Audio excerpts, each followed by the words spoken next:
ST प्रवर्गातून आरक्षण देण्याच्या मागणीसाठी बंजारा समाज आक्रमक झालाय। वाशिमच्या मालेगाव तालुक्यातील वारंगी रिधोरा नजीकच्या समृद्धी महामार्गावर आंदोलकांनी आंदोलन केलं आहे। अकोला नांदेड हा महामार्ग बंजारा समाजातील आंदोलकांनी अडवलाय। यामुळे महामार्गावरील वाहतूक मात्र ठप्प झाली। एसटी मधून आरक्षण मिळावं यासाठी बंजारा बांधवांच्या वतीने आज समृद्धी महामार्ग तसेच अकोला नांदेड महामार्गावर रास्ता रोको आंदोलन करण्यात आलं आहे। काही मिनिटांपासून हे आंदोलन सुरू असल्यामुळे हा समृद्धी महामार्ग असा जाम करण्यात आला आहे। तसेच हे जे काही बंजारा बांधव आहेत हे अकोला नांदेड महामार्गावर या रिधोरा नजीक या पुलावर थांबून त्यांनी हा अकोला हैदराबाद अकोला नांदेड जो महामार्ग आहे तो अडवलेला आहे।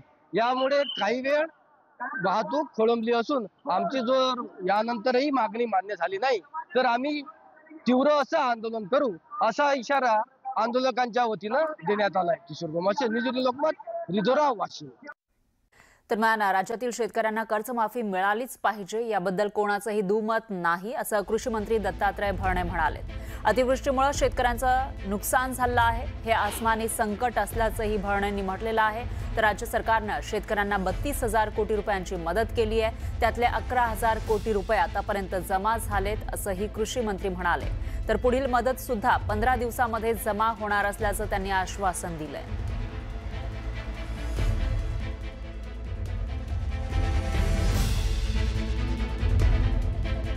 आज खरं तर पहिलं कर्तव्य तुम्हाला माहिती आहे की आपल्याला शेतकरी आता जो अतिवृष्टीमुळे त्याचं नुकसान झालेलं आहे त्या शेतकऱ्याला उभा करणं आजचं आपलं सगळ्यांचं पहिलं शासनाचं कर्तव्य।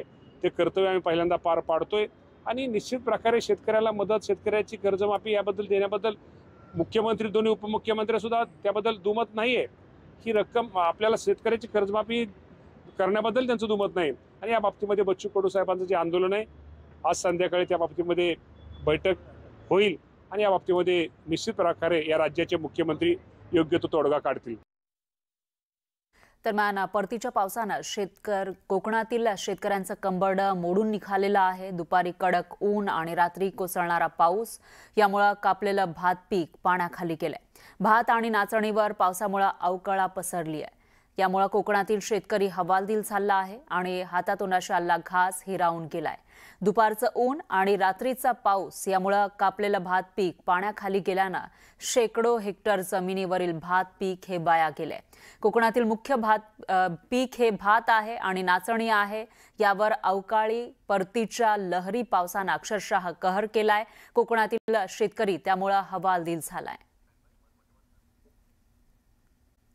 का मोठी बातमी आहे, परतीच्या पावसामुळे कोकणात हाल बेहाल झालेत। खेडमध्ये झालेल्या मुसळधार पावसामुळे शेतकऱ्यांच्या हातातोंडाशी आलेलं भात पीक मातीमोल झालंय आणि पावसामुळे भात पीक हे अडवं झालेलं आहे। त्याची ही दृश्य आपण बघू शकतोय। शासनाने तात्काळ पंचनामे करून नुकसान भरपाई द्यावी अशी मागणी इथले शेतकरी करतायत। परतीच्या पावसामुळे रत्नागिरी जिल्ह्यातल्या खेडमध्ये अक्षरशः थैमान घातलेलं आहे। कोकणातल्या एकमेव प्रमुख पीक म्हणजे भात पीक आणि हे हातातोंडाशी आलेलं भात पीक अक्षरशः मातीमोल झालेलं आपल्याला पाहायला मिळते। माझ्या पाठी जर आपण बघितलं तर वर्षभर मेहनत घेऊन शेतकऱ्यांनी आपल्या शेतात पिकवलेलं हे भात पीक आहे। हे या भात पिकाचं काय नुकसान झालं हे आपण बघू शकतो। अक्षरशः ज्या भाताच्या लोंब्या आहेत आणि हातातोंडाशी आलेलं भाताचं पीक आहे हे अक्षरशः मातीमोल झालेलं आहे। गेले आठवडाभर मुसळधार पाऊस हा संध्याकाळी होतोय। परतीचा पाऊस आहे, विजांचा कडकडाट होतो, वादळ सुटतं आणि या पावसामुळे आता पूर्णपणे कोकणातला शेतकरी जो आहे हा उद्ध्वस्त झालेला पाहायला मिळतोय। अनेक ठिकाणी अजून भाताची काढणी व्हायची आहे, काही ठिकाणी झाली देखील आहे, मात्र अजूनही 60 ते 65% अधिक भात जो आहे हा शेतातच आहे आणि या भाताची परिस्थिती हे आता आपण बघितले पूर्णपणे मातीमोल झालेली आहे।